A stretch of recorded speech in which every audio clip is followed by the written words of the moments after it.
Mateus 5, versículo 27, vamos meditar até o versículo 30.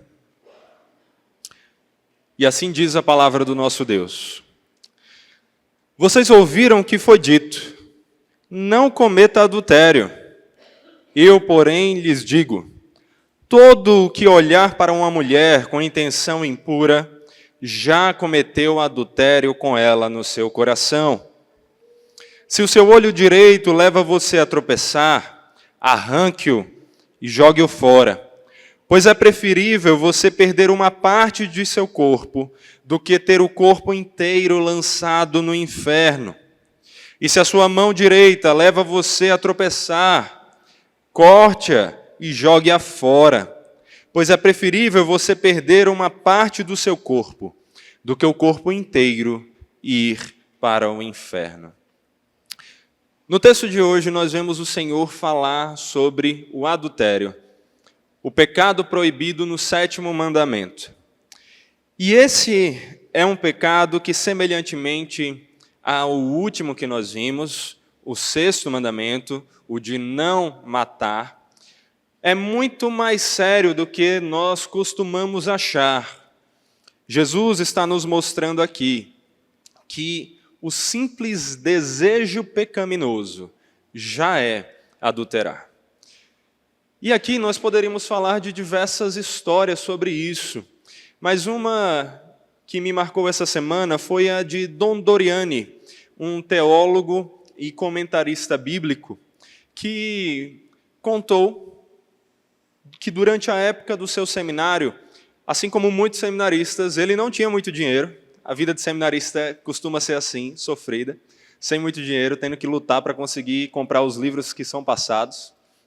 E para conseguir juntar mais um dinheirinho, ele teve que arranjar mais um trabalho, e ele foi trabalhar numa obra, numa construção.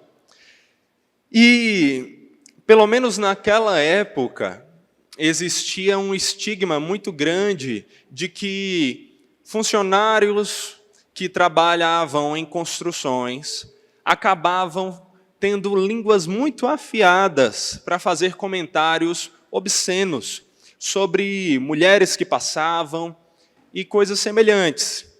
E ele até achava que isso era meio que uma brincadeira, uma coisa que se popularizou, mas que não era tão real.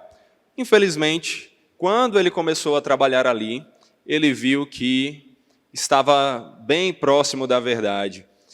Enquanto estava ali, ele notou que quase que todos os homens daquela construção não podiam ver uma mulher bonita passando sem fazer algum comentário sobre ela. E aquilo foi o incomodando. E, de início, ele achou até que talvez fosse uma brincadeira para escandalizar um seminarista que estava chegando para trabalhar ali. Mas as semanas foram se passando e ele viu que não. Então, ele começou a tentar parar aqueles comentários, só que sem muito sucesso. Ele criticava, mas as pessoas não paravam. Até que uma vez ele tentou fazer uma abordagem um pouco diferente com um dos homens que mais fazia esse tipo de comentário. Ele chegou para o encarregado ali da obra e disse: é assim, já que você tem tantos comentários desse jeito, tantas cantadas, conte aí um pouco das suas aventuras amorosas. Conte aí o que é que você já conseguiu com esse tipo de comentário cantadas. E o homem olhou para ele com seriedade e disse: não, você está enganado, você entendeu errado. Eu aqui apenas brinco. Eu jamais traí a minha mulher. Eu sou fiel à minha esposa. E aquilo deixou Doriani um pouco desconcertado, porque ele ficou sem entender como um homem que fazia tantos comentários nunca havia traído a esposa. Mas depois os outros funcionários explicaram para ele. A mulher daquele homem era muito maior do que ele, e ele tinha certo medo de ela descobrir alguma coisa e o prejudicar. Mas, brincadeiras à parte, o que nós temos aqui é algo tragicômico. É algo que tem o seu lado de comédia, mas que na verdade é muito mais trágico. É trágico porque nós vemos aqui a depravação humana, nós vemos algo que é muito comum. Doriani percebeu ali que os homens realmente faziam comentários indecentes várias e várias vezes.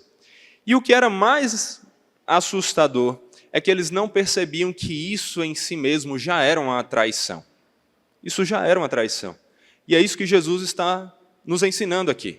Ao contrário das palavras do encarregado da obra, ele não era fiel à sua esposa. Por meio de seus comentários, do desejo cobiçoso, pecaminoso de seus olhos, ele já havia traído muitas e muitas vezes.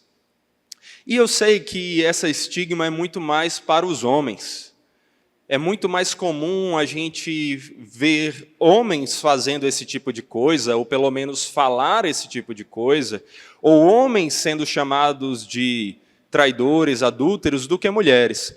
Mas é um engano imenso acharmos que apenas os homens cometem esses pecados. Você não precisa ir longe, você não precisa conferir se numa construção isso permanece acontecendo para encontrar esse tipo de pecado. Eu lembro do meu tempo de escola, e realmente, ali adolescentes, sem muita noção de nada, e as mulheres não podiam passar sem que houvessem comentários assim. Mas as meninas também, as mulheres também têm esse mesmo tipo de coisa. Elas muitas vezes olham para homens com desejos pecaminosos. E eu lembro, inclusive, já aqui, de ter conversado com um membro da igreja, e ele dizendo como certas amigas faziam comentários indecentes. Isso não é algo exclusivo de homens, isso é do ser humano caído, homem e mulher, com seus desejos pecaminosos e adúlteros. E é isso que Jesus está mostrando aqui. Jesus está ensinando que o desejo impuro já é adultério. E ele faz isso a partir do versículo 27, como nós lemos, dizendo, lembrando aqui aos homens do 7º mandamento, não cometa adultério, ou não adulterarás, a depender da versão que você está usando. Aqui nós estamos usando a Nova Almeida atualizada, que é a versão que nós adotamos como a da igreja aqui, para ajudar no entendimento das passagens.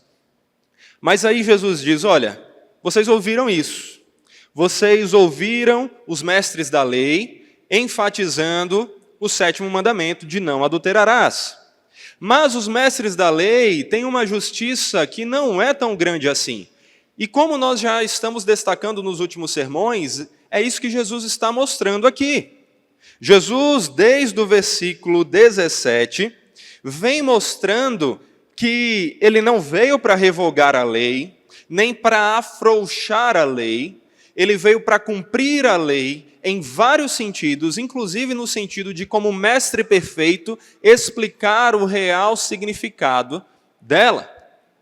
Enquanto a maior parte dos mestres da lei achavam, assim como esse mestre de obra, que adulterar era você chegar às vias de fato, era você se deitar com um homem ou com uma mulher que fossem casados. Jesus está mostrando que adultério é muito mais do que isso, e que o desejo pecaminoso guardado apenas no coração já é o suficiente para que você quebre este mandamento, para que você adultere. Jesus está mostrando que a justiça que Deus exige, a justiça que Ele veio cumprir, a justiça que Ele espera de seus servos, é muito mais profunda, é muito maior do que a que esses religiosos diziam por aí. E é bem verdade que nós somos incapazes de julgar o coração, não é? Nós não somos capazes de julgar o coração. Mas Deus pode julgar. Deus é o juiz santo, perfeito e onisciente, que sonda todos os corações. Deus sabe o que você está pensando agora. Deus sabe tudo o que você já pensou e vai pensar. Deus sabe todas as coisas. E por mais que você consiga, com sucesso, esconder comentários indecentes que você fez, seja você um homem ou uma mulher, talvez você consiga parecer um santo aos olhos de todos, mas não adianta ser justificado pelos homens e condenado aos olhos de Deus. Ele sonda corações. Ele sabe o mais íntimo de seus pensamentos. E Ele tanto pode como julga cada um deles. E essa é a seriedade do que Jesus está ensinando aqui para nós. Deus considera que seus desejos pecaminosos, mesmo que nunca pronunciados, mesmo que nunca levados a uma ação consumada de adultério, já são pecado. Aqui, meus irmãos, nós vemos como os nossos olhos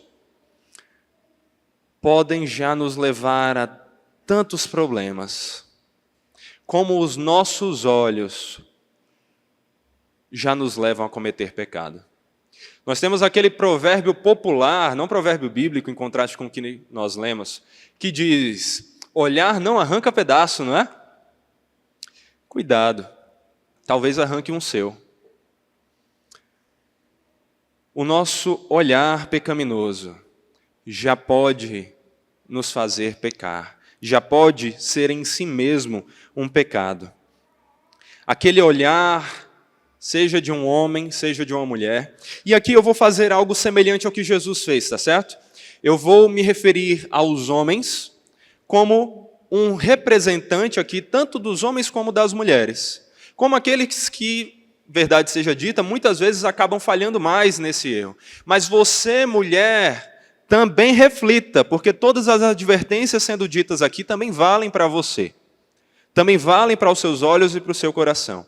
Mas continuando aqui, você que chega e deseja uma mulher e que olha para ela a despindo com os seus olhos, por mais que você não tire dela as roupas e se deite em sua cama, você está adulterando com ela.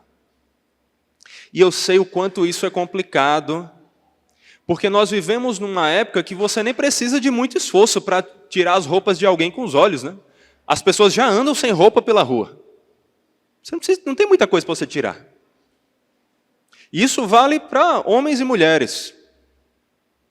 Homens também andam por aí com roupas tentando destacar todos os músculos para aparentarem alguma coisa para as mulheres.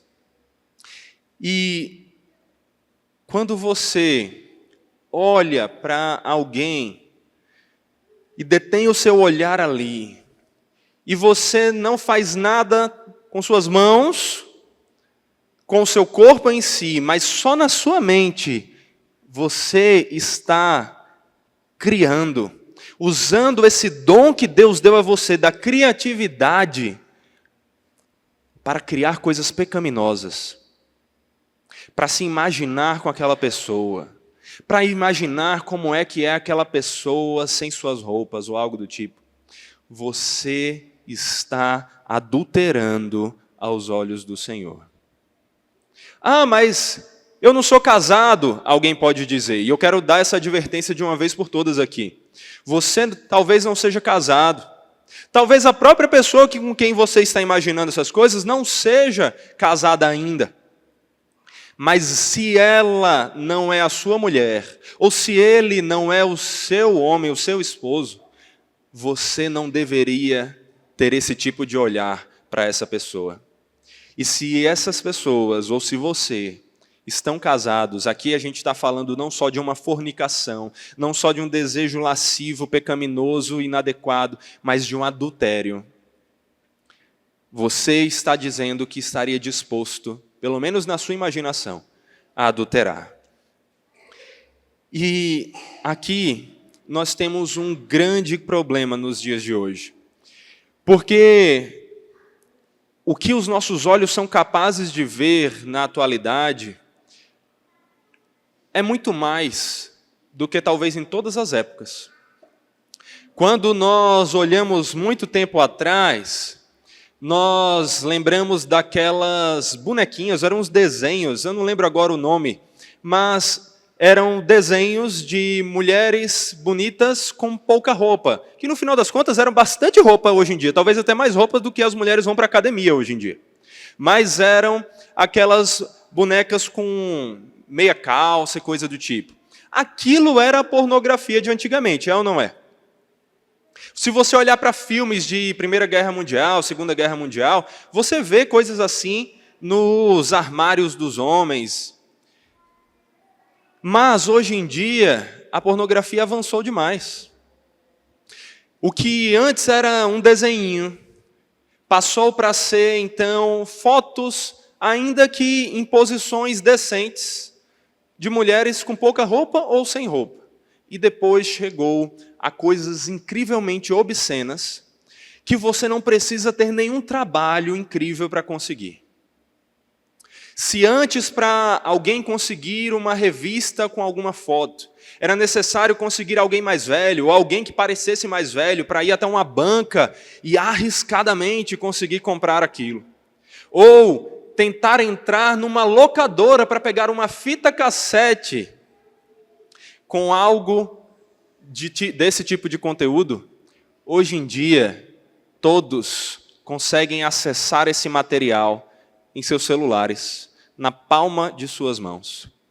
E aqui eu tenho um alerta para todos. Talvez alguns pais me ouçam falando sobre isso e digam, ele deveria ter tirado as crianças da igreja antes de falar sobre o assunto. Ele deveria ter colocado elas numa salinha para que elas pintassem uma história de Davi e Golias enquanto ele fala desse assunto.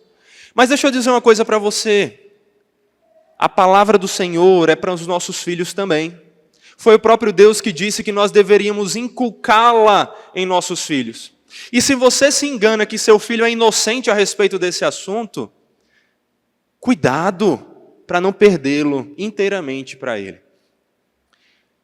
Hoje em dia, existem vários estudos mostrando, pesquisas mostrando, que a pornografia começa com crianças de 6 anos de idade. 6 anos! E não é só menino, é menina também. Ao invés de deixar que o mundo fale sobre esse assunto e apresente essas coisas para os seus filhos, enquanto você finge que eles são inocentes e nunca viram nada do tipo, seja você o primeiro a alertá-los, prepará-los para saber o que fazer, a fechar os seus olhos, a proteger os olhos desse tipo de material, a não ir atrás deles. Por isso que o que eu estou falando aqui vale para todos.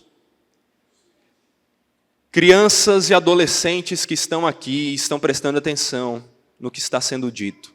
O que eu estou pregando aqui, assim como em todos os outros cultos, vale para vocês também. Quando você se deparar com um amigo apresentando para você uma foto de uma mulher sem roupa ou um homem sem roupa, pornografia, não importa qual nível seja, saia dali. Isso é muito mais prejudicial, perigoso do que você imagina. Tantos homens que até hoje lutam com isso porque se entregaram a algo que os viciou em algum momento. E a pornografia, o olhar pecaminoso é viciante. É como uma droga. E isso aqui, então, vale não só para as crianças, mas está valendo para todos nós aqui. Se proteja dessa droga, porque ela é muito pior do que até crack ou qualquer outra. Não deixe que seus olhos se entreguem a esse tipo de material.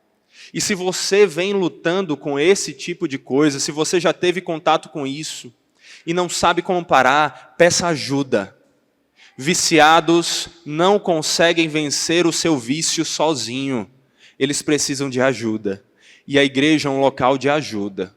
É um local onde mesmo pessoas que ainda estão lutando com pecados semelhantes podem ajudar. Quantos e quantos conselhos são dados aqui? Há pessoas que estão lutando com a pornografia. E que quando se juntam com outras que estão com essa mesma luta, então conseguem vencer mais fácil. Eu sei que o texto não está falando simplesmente de pornografia, mas ela é o mal do nosso século. É um dos males do nosso século.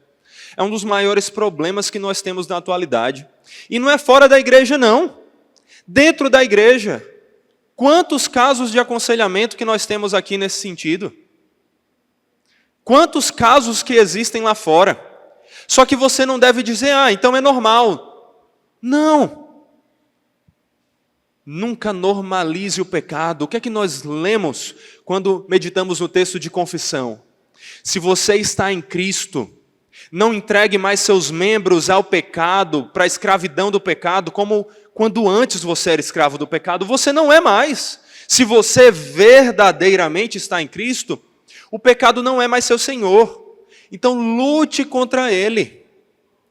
Cristo redimiu você. Você, o seu corpo, seus membros, tudo é para a glória de Deus. Use para a glória de Deus. E lute contra esses pecados. Se o adultério em si, se deitar com alguém casado,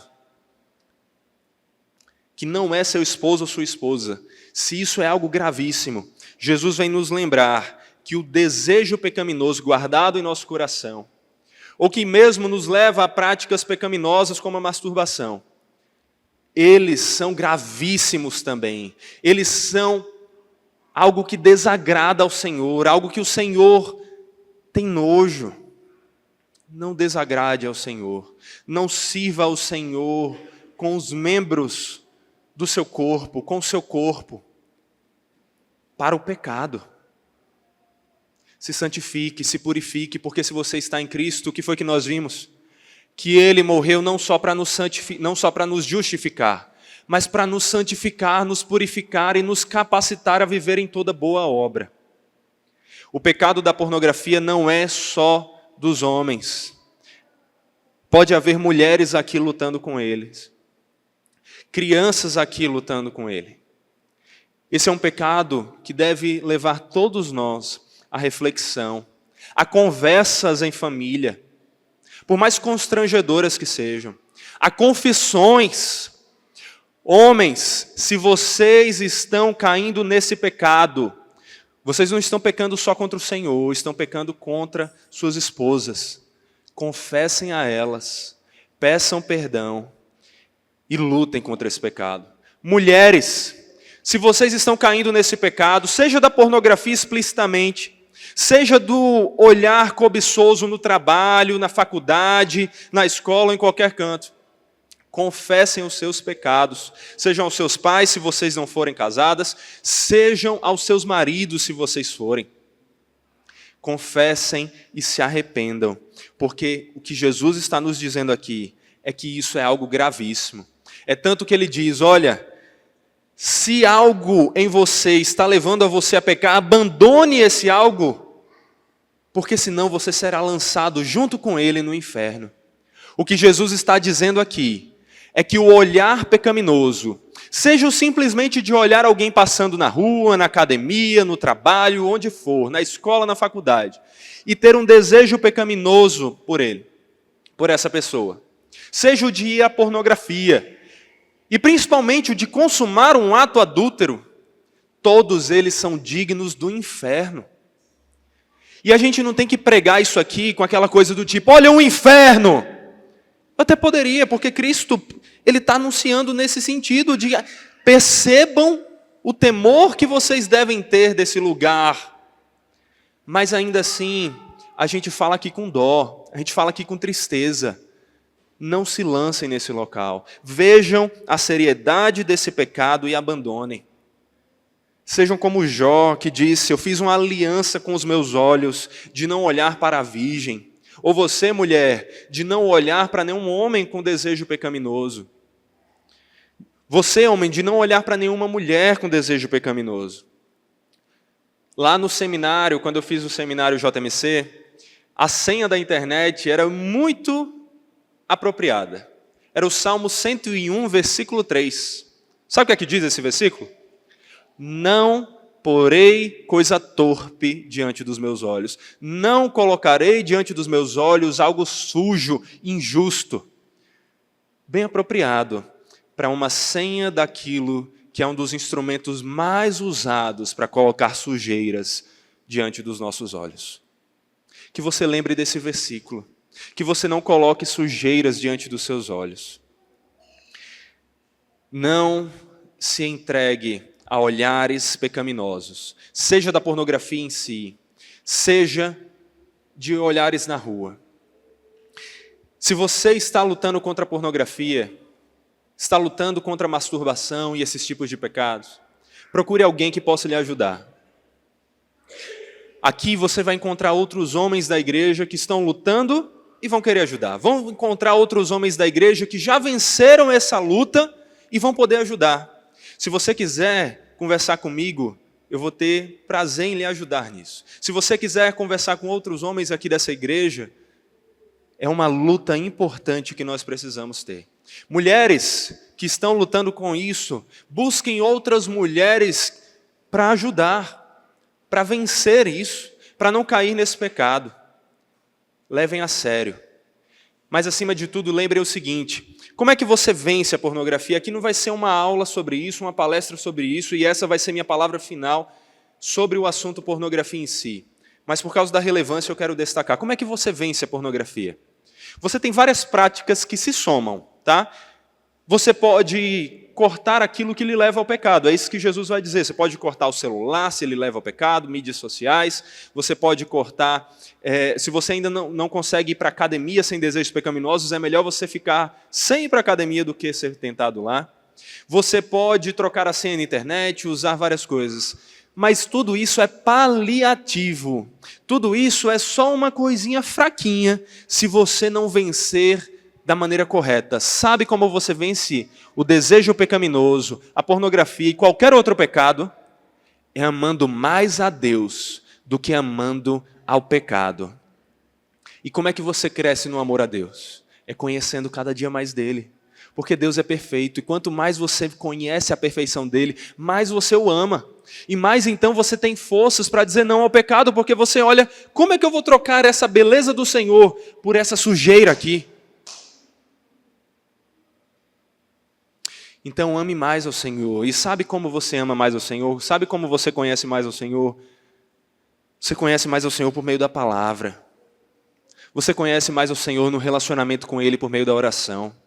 Você conhece mais ao Senhor valorizando a comunhão na igreja local, o culto ao Senhor. Você conhece mais ao Senhor tendo conversas com seus irmãos sobre o Senhor. E são essas as coisas que verdadeiramente vão ajudar você a vencer esses pecados e essas lutas. Agora aqui eu também quero fazer alguns destaques, inclusive de coisas que são muito importantes nessa luta. Jesus está dizendo aqui que o olhar pecaminoso é adultério, certo? E que ele desagrada ao Senhor. Então, por causa disso, muitas pessoas entendem que se você está olhando, está andando na rua, e de repente passa uma mulher com pouca roupa na sua frente, ou um homem atraente, você olhou para essa pessoa, achou ela bonita, automaticamente você adulterou, automaticamente você pecou. Mas o que Jesus está falando aqui não é de um olhar passageiro, não é de um olhar acidental, não é de um olhar que disse, é bonito, mas é isso daí. Jesus está falando aqui de um olhar detido, está falando aqui de um olhar repetido, está falando aqui de um olhar que tenta capturar imagens para criar mais imagens ainda, pecaminosas em sua mente. O olhar proibido aqui é esse, é o detido, repetido, com más intenções. Jesus não está dizendo que você não pode entrar nessa igreja, achar alguma mulher bonita aqui e nunca mais então você pode olhar para ela, porque senão você vai estar pecando. Você vai ter que andar agora de cabeça baixa. Ou para as mulheres a mesma coisa aqui, não pode olhar um homem bonito e tem que andar agora de cabeça baixa. Não é essa loucura. O que ele está dizendo é que você não pode ficar desejando com o seu olhar, cobiçando, tirando a roupa dessa pessoa com seus olhos, criando imagem delas, imaginando você com essa pessoa. Esse é o olhar proibido. E é importante essa distinção, por quê? Porque aqui nós temos aquela coisa do tudo ou nada. Nós vivemos a geração do tudo ou nada, ou não é? Então é tipo assim, estou numa dieta. Poxa, chupei um chiclete hoje. Eu vou logo comer um pote de Nutella. É tudo ou nada. Olha, eu estava passando na rua e eu vi uma mulher com pouca roupa saindo da academia. Chegar em casa eu vou ver pornografia mesmo, eu já pequei ali. Aqui não é assim. Jesus está dizendo que todos esses pecados desagradam ao Senhor. Mas é óbvio que há uma gradação. É óbvio, pelo que nós já vimos, inclusive, Jesus dizendo nos versículos 17 até o 20, que há mandamentos maiores e menores. Então, não é porque eu quero fazer uma gradação aqui para você entender isso. E para que você não se entregue aos pecados. Que você saiba reconhecer a gravidade de todos eles. Confessar e se arrepender de todos eles. Mas não saia pulando de um degrau porque você já pisou em outro. Primeira coisa, olhar para alguém e achar bonito ou bonita, enfim, não é pecado. Não é pecado. Inclusive, não é todo mundo que vai ter essa maturidade, mas pessoas podem fazer isso, inclusive louvando ao Senhor. Senhor, louvado seja o seu nome, porque a beleza dessa pessoa demonstra a tua beleza que é muito superior e que criou essa pessoa bonita ou bonita. Então, olhar e admirar nesse sentido não é pecaminoso. Agora vamos avançar um pouco. Olhar e desejar no coração. Olhar, aquele olhar que vai de cima a baixo, que escaneia a pessoa e que guarda essa imagem no coração. Esse olhar é pecaminoso. Mas ainda há uma coisa pior. É o olhar para uma pessoa assim e dizer, então eu vou olhar imagens ainda mais obscenas. É você olhar alguém com pouca roupa e dizer, então eu vou olhar logo alguém sem roupa. Há ainda o pecado de você olhar e não parar no olhar pecaminoso, e você ir para a masturbação. Há ainda o passo final, que é o adultério em si. Todos eles desagradam ao Senhor, mas não é porque você pisou em um desses degraus que você deve pisar nos outros. Tome cuidado e não se entregue a esses pecados. Aqui nós temos que lembrar, inclusive, de uma coisa, de uma frase de Lutero que está relacionada ao nosso olhar. Você não pode impedir que um passarinho passe pela sua cabeça, ou que ele sobrevoe por ela, mas você pode impedir que ele construa um ninho nela. O que essa ilustração significa é, no mundo de hoje, é quase impossível você andar na rua e não se deparar com uma mulher ou um homem com roupas inapropriadas. Mas é completamente possível, e é o que você deve fazer, não permanecer olhando com desejo pecaminoso. Não permanecer ali como quem está querendo fazer um raio-x dessa pessoa. Então, lembre-se disso. Lembre da gravidade do adultério. O adultério é seríssimo. O adultério é um dos pecados mais sérios, segundo a Escritura. O adultério tem muitas consequências. Em primeiro lugar, o adultério desagrada ao Deus Santo. Se você não está em Cristo, você deveria temer o adultério, porque ele desagrada ao Deus Santo, que é o justo juiz e que vai punir aqueles que quebraram a sua lei. E se você não está em Cristo, você está como réu condenado. Você precisa buscar salvação. Se você está em Cristo, você deveria temer o adultério, porque ele desagrada a Deus. E como você está desagradando ao Deus Santo que salvou você? Toda vez que você olha uma mulher ou um homem com desejos pecaminosos, é como se você estivesse olhando para a cruz de Cristo e cuspindo na cara dele, dizendo, eu não valorizo o seu sacrifício. O Senhor morreu por mim, mas eu não vou viver pelo Senhor. É isso que nós dizemos com os nossos pecados. Então, não adultere em nenhuma das instâncias, nem no olhar pecaminoso, nem muito menos nas vias de fato, porque isso desagrada ao Senhor. Além disso, o adultério é gravíssimo, porque ele arruína a família. E em todos os níveis.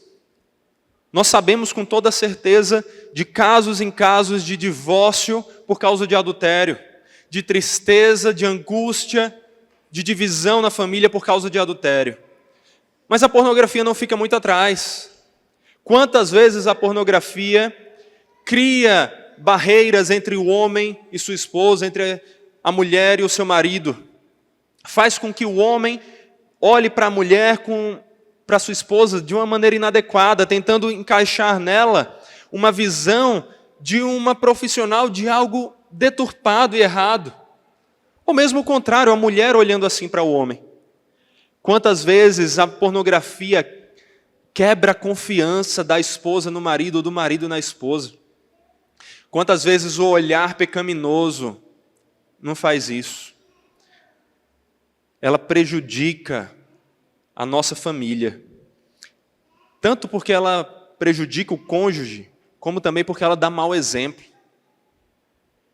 Sabe, uma das coisas que mais me fortaleceu para não cair nesse pecado foi pensar nos meus filhos.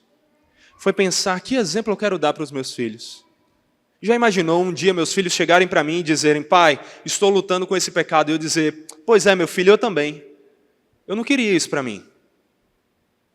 Eu queria poder dizer: filho, eu sei do que você está falando, eu sei que isso é difícil, seu pai já lutou com isso, seu pai tem que se manter atento para não cair nisso, mas seu pai venceu isso pela graça de Deus.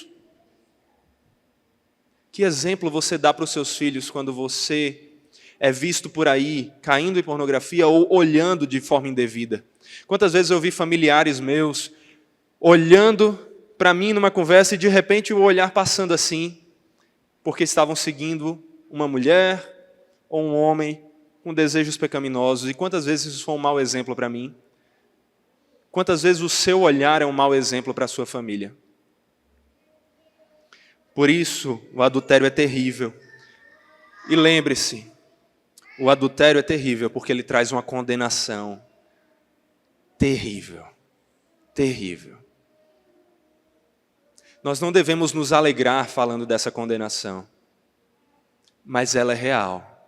E ela está para todos aqueles que permanecem vivendo em pecado, entregando o seu corpo, os seus membros, para a injustiça. Provérbios, o livro da sabedoria, já alertou sobre esses perigos. Ele disse: meu filho, guarde o mandamento de seu pai e não abandone a instrução de sua mãe. Tenha-os sempre amarrados ao seu coração, pendure-os no pescoço. Quando você andar, essa instrução o guiará. Quando você se deitar, ela o guardará. Quando acordar, falará com você. E perceba que até aqui, o sábio está falando de mandamentos de maneira geral. Mas olha só o que ele vai falar logo a seguir. Ele diz: eles o protegerão da mulher perversa e das lisonjas, da bajulação, das cantadas, dos olhares inadequados da mulher adúltera, da mulher estranha. Não cobice no seu coração a sua formosura, nem se deixe seduzir pelo seu olhar. Olha só o quão sério era isso, para em um momento em que o sábio está falando sobre a importância de guardar todos os mandamentos, ele destacar esse.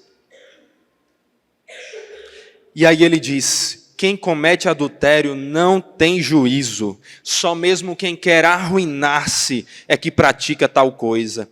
Achará açoites e desonra, e a sua vergonha nunca passará. É isso que a palavra diz sobre adultério. E Jesus está dizendo que adultério é também você olhar com desejo pecaminoso. Então não faça isso. Faça um acordo com seus olhos, de não colocá-los em coisas indecentes, de não desejar ninguém que não é seu esposo ou esposa, de não adulterar em seu coração, e muito menos na ação consumada. E por que tudo isso? É o que Jesus nos responde no versículo 29, no versículo 30. Olhe mais uma vez aí para a Bíblia comigo. Se o seu olho direito leva você a tropeçar, arranque-o e jogue-o fora, pois é preferível você perder uma parte do seu corpo do que ter o corpo inteiro lançado no inferno. E se a sua mão direita leva você a tropeçar, corte-a e jogue-a fora, pois é preferível você perder uma parte do seu corpo do que o corpo inteiro ir para o inferno. Jesus está dizendo aqui o quão grave é o inferno. Ele já falou na passagem anterior sobre esse inferno de fogo. Ele fala nas Escrituras sobre esse inferno de um fogo que não se apaga, de algo terrível. Tão terrível que ele diz aqui que é melhor você sentir a dor de jogar fora um membro do seu corpo do que você ter o seu corpo inteiro lançado nesse inferno. É interessante que ele começa aqui falando do olho, não é?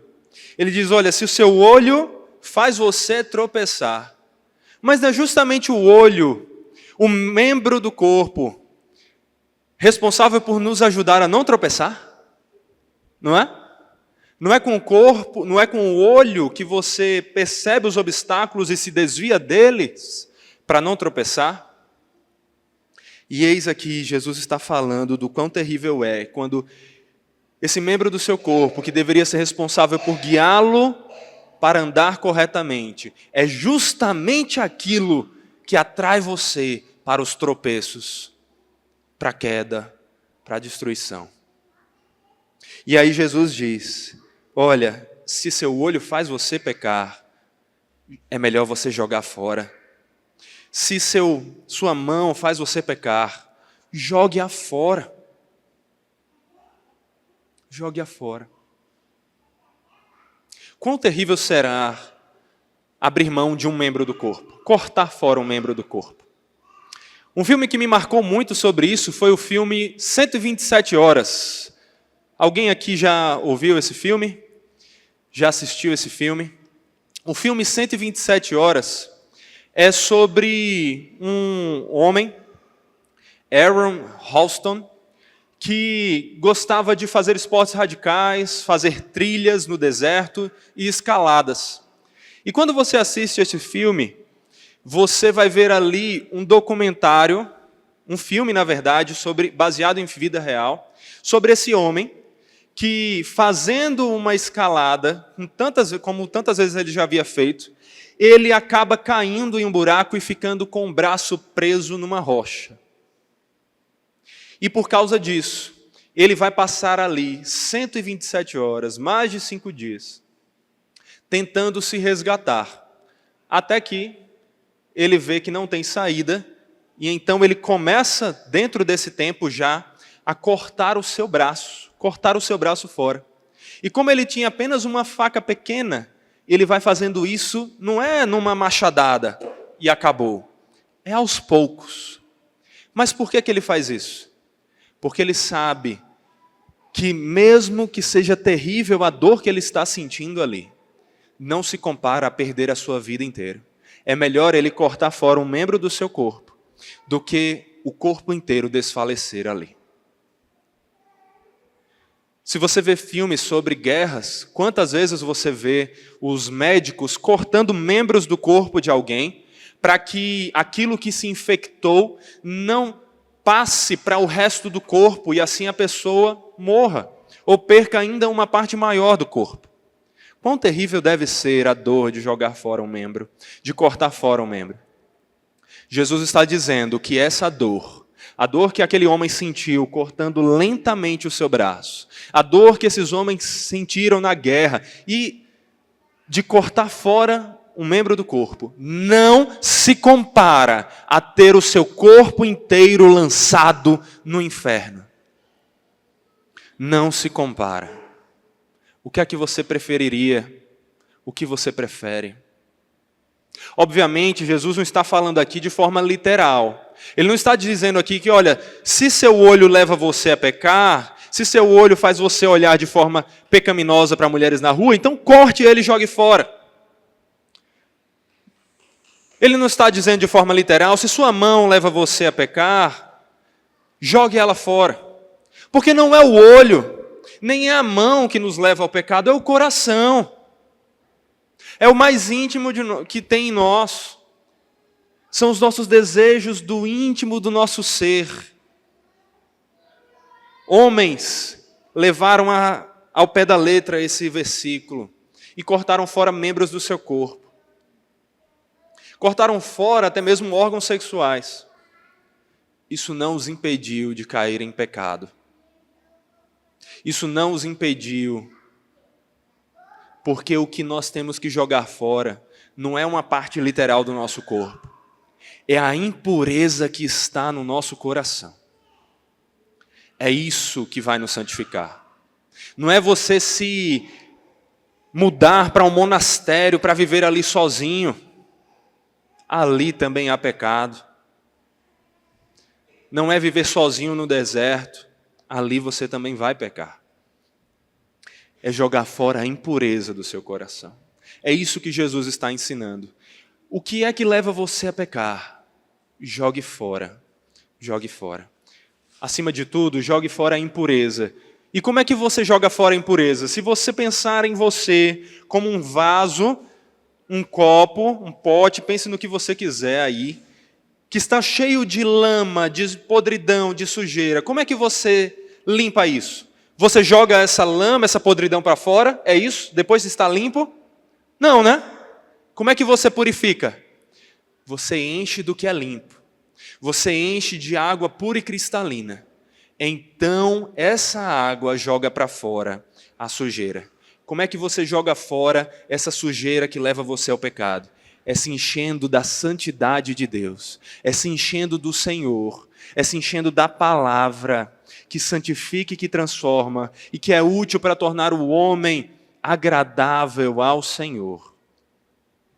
É se enchendo do Senhor, do Espírito Santo. Se você quer vencer os seus pecados, se encha do Senhor. Ame mais o Senhor. É assim que você será purificado. É deixando com que o que tem em você diminua cada vez mais e Cristo Jesus cresça. Com que a sua impureza, o seu eu, seja mandado embora. E Deus habite cada dia mais em você. É abrindo mão de si mesmo e se enchendo do Senhor. É assim que você vence. Esse é o caminho, essa é a essência para vencer o pecado do adultério e para vencer qualquer outro pecado. Mas também há sabedoria a mais que nós podemos tirar aqui desse versículo. Se você percebe que não está conseguindo lidar bem com algo, jogue esse algo para fora da sua vida. Você percebe que o olho em si mesmo não é ruim? Quem fez o olho? Deus. Quem fez sua mão direita? Deus. Eles não são ruins, eles são bênçãos do Senhor. Ainda assim, Jesus está dizendo, por mais que de forma figurada, mas dizendo, está vendo essas coisas boas que foram o próprio Deus que deu a vocês? Se essas coisas estão fazendo você pecar, tire elas da sua vida. Agora, aplicando isso à sua vida. O que é hoje um dos maiores causadores da queda na pornografia, dos desejos pecaminosos com o olho, por exemplo? Celular, mídias sociais, Instagram, YouTube. Quantas e quantas conversas eu não já tive com pessoas que estão lutando contra o pecado da pornografia e que caíram nesse pecado porque antes estavam ali mexendo no Instagram e viram uma foto de alguém com pouca roupa. Aquilo já foi o suficiente para despertar a mente, para querer mais. E nisso eles foram a fontes piores e caíram em mais pecado ainda. Deixa eu perguntar, o Instagram em si mesmo é pecado? Não. Não. Mark Zuckerberg pode ficar tranquilo que a gente não está enfatizando isso aqui. O celular em si mesmo é pecado? Não. Não. Podem ser usados para a glória de Deus? Podem, não podem? Mas se você não está conseguindo lidar com esses instrumentos neutros, porque eles levam você ao pecado, então, pelo menos por um momento, até que você saiba lidar com eles, os afaste da sua vida. Eu lembro que quando eu me converti, eu já costumava malhar, só que o despertar para entender que meu olhar deveria ser guardado me fez entrar num modo de preocupação com as tentações. E na academia eu tinha muitas tentações. Eu não tinha maturidade para lidar com aquilo. E houve um período em que eu preferi malhar em casa, porque senão eu não conseguia lidar com aquilo. Eu já aconselhei pessoas aqui a pararem essa prática de ir à academia, que é algo que normalmente eu recomendo para a maioria, porque é bom cuidar da saúde, é importante, mas porque a pessoa não estava conseguindo ir para a academia e lidar com as tentações ali. Hoje, pela graça do Senhor, por exemplo, eu consigo ir para a academia e lidar com as tentações. Claro, eu tenho que manter meus olhos vigiados, porque as pessoas vão para a academia, por exemplo, com pouca roupa. Mas eu consigo desviá-los. Antes, meus olhos eram atraídos e não queriam se desviar de alvos pecaminosos. Então eu precisei abandonar algo que não era pecaminoso em si, para que eu não caísse no pecado. Você pode ter a sua própria versão disso. O que é que leva você ao pecado? Quando você cai no pecado do adultério com seus olhos, com seu coração, porque é isso que o texto está enfatizando no nosso texto. A gente está falando no sermão de hoje. A gente está falando aqui sobre o adultério. Mas você pode pensar em vários outros pecados. Quando você cai nesse pecado, o que é que levou você até lá, em primeiro lugar? Namoros. Você está namorando, e está num namoro onde você e o seu namorado não estão conseguindo lidar com o namoro sem serem tentados a fazer mais do que é adequado para o namoro. A caírem em pecados de fornicação. Se você não está sabendo lidar com esse namoro, termine esse namoro. Porque ele desagrada ao Senhor. Homens, mulheres, têm que lidar com isso. E a gente pode falar aqui, a gente falou de pecados relacionados à fornicação, o adultério. Mas, rapidamente, o que Jesus está falando aqui é muito mais abrangente. Tem pessoas que são muito tentadas à cobiça material. E o que é que elas fazem? Vivem nas redes sociais, vendo fotos de pessoas ricas, famosas, glamurosas. E o que acontece com elas? Elas cobiçam. Elas ficam invejosas, elas ficam insatisfeitas com a própria vida, murmurando.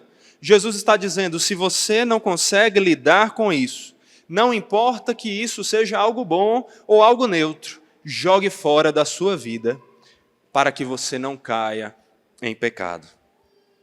E Jesus está falando isso por causa da gravidade do inferno.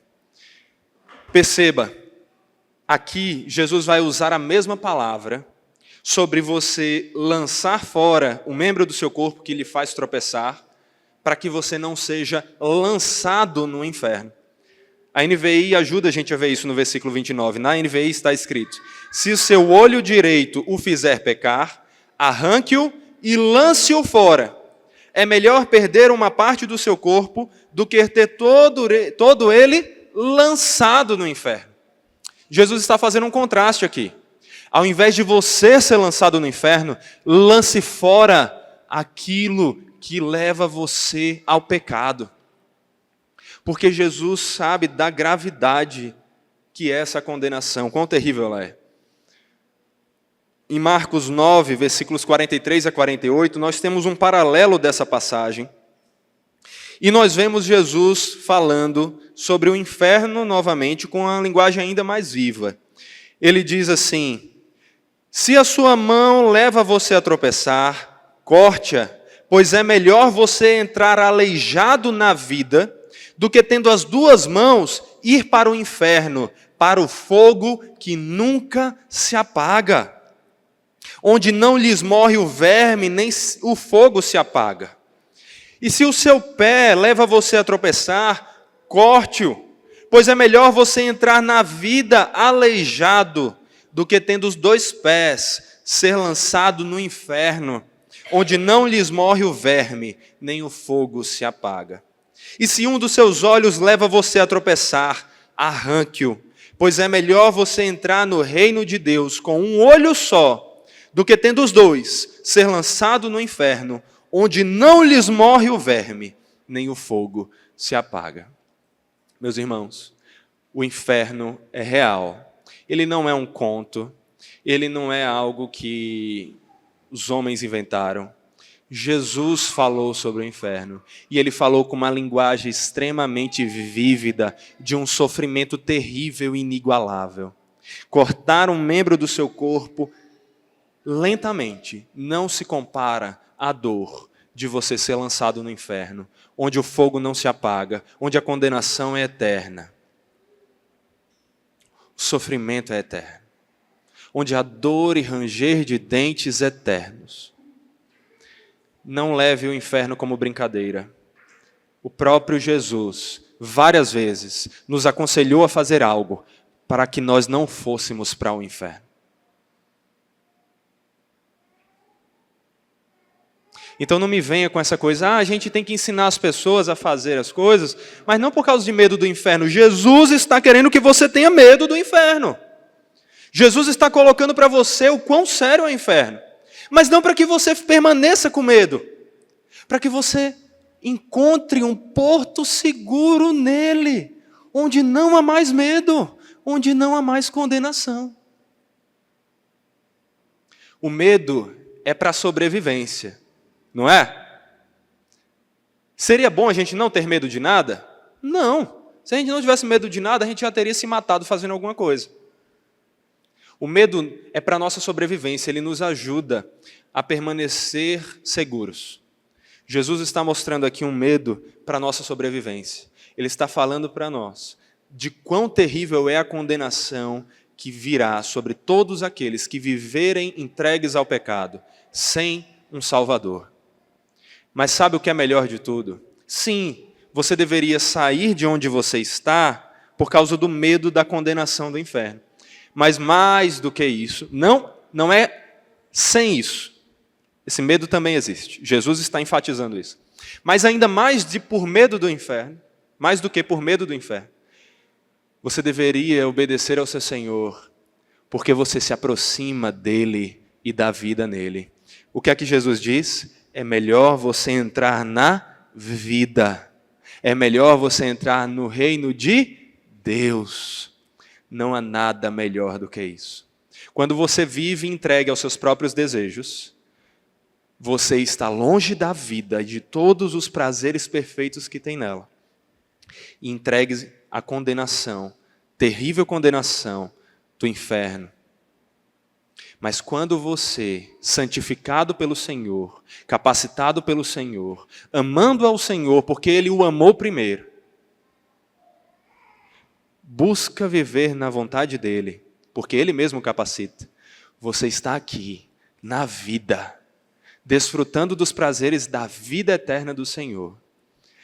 Prazeres que você ainda não experimentou na sua totalidade, que ainda vão ser muito melhores do que o que a gente já percebe aqui. E longe de toda a terrível condenação desse inferno. É isso que Jesus nos ensina aqui. Por isso, olhe para Cristo. Se você não está em Cristo, saia de onde está. Você está perdido, está condenado. Saia de onde está. Não se entregue ao pecado, não viva no pecado, não viva sem arrependimento.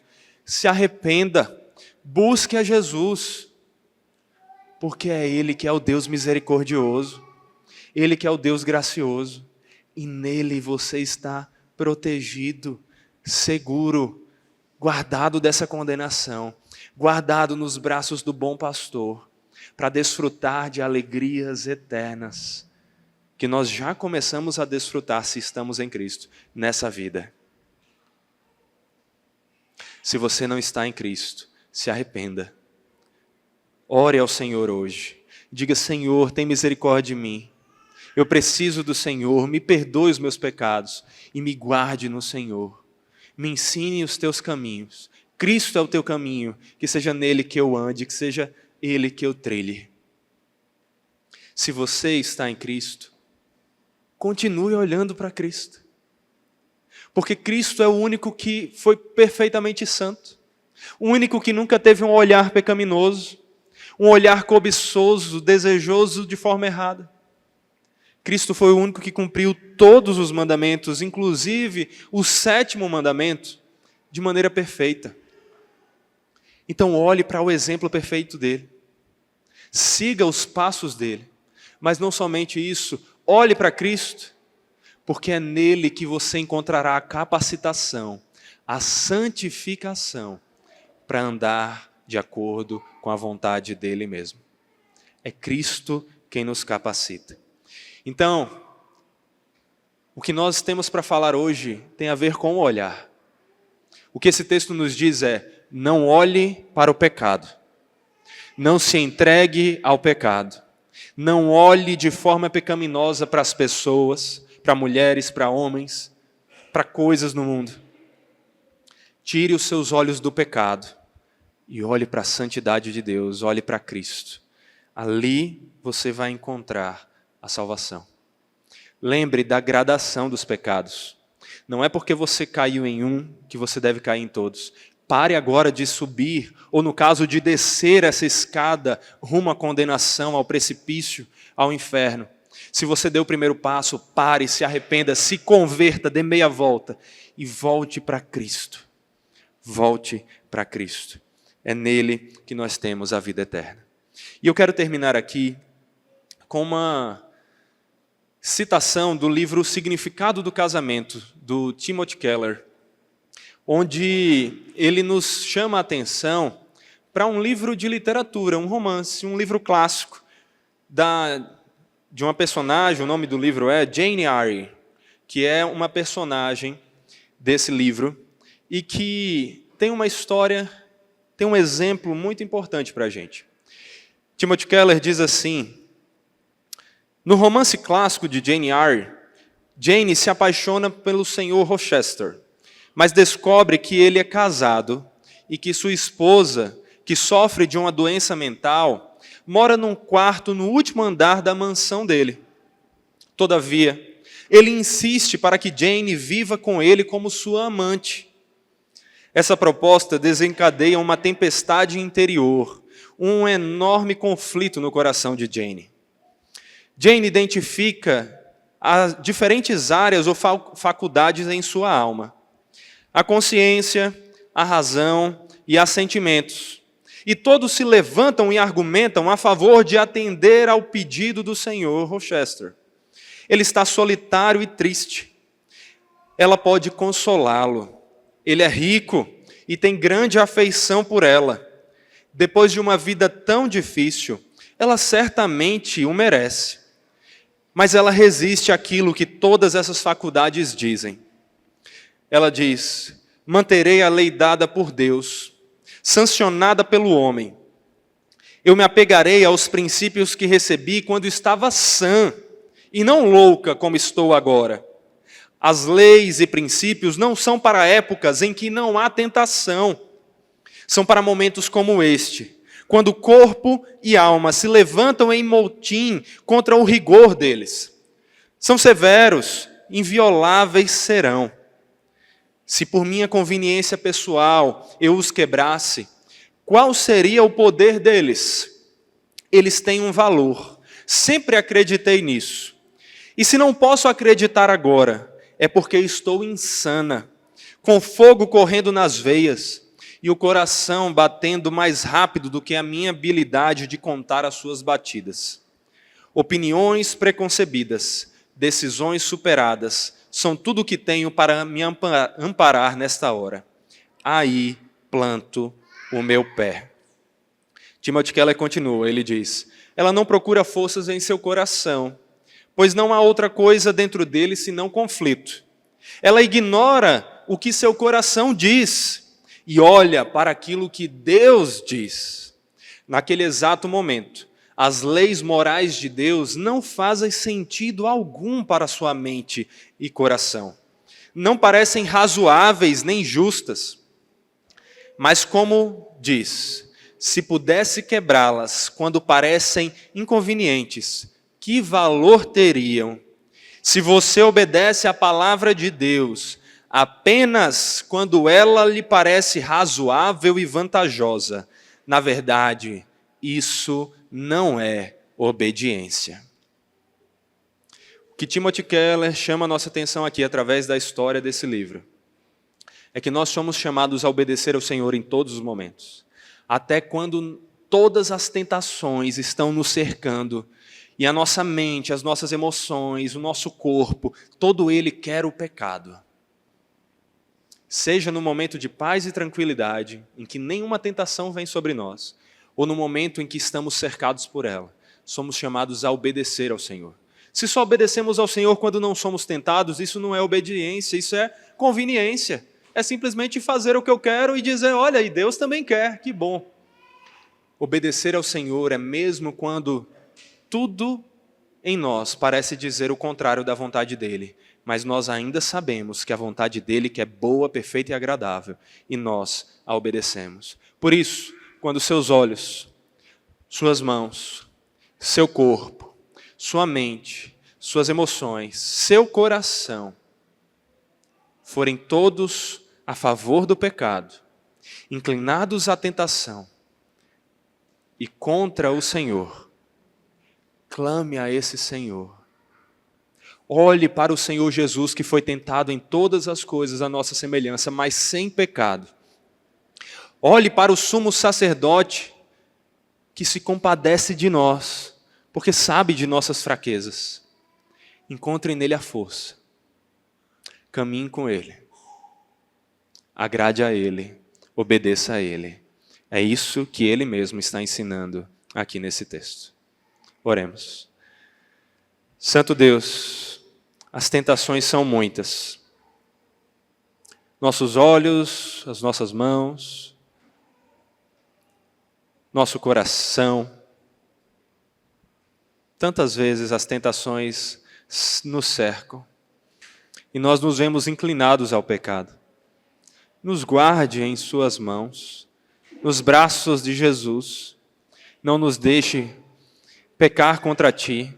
Não nos deixe agradar os nossos desejos e ir junto com eles para o inferno.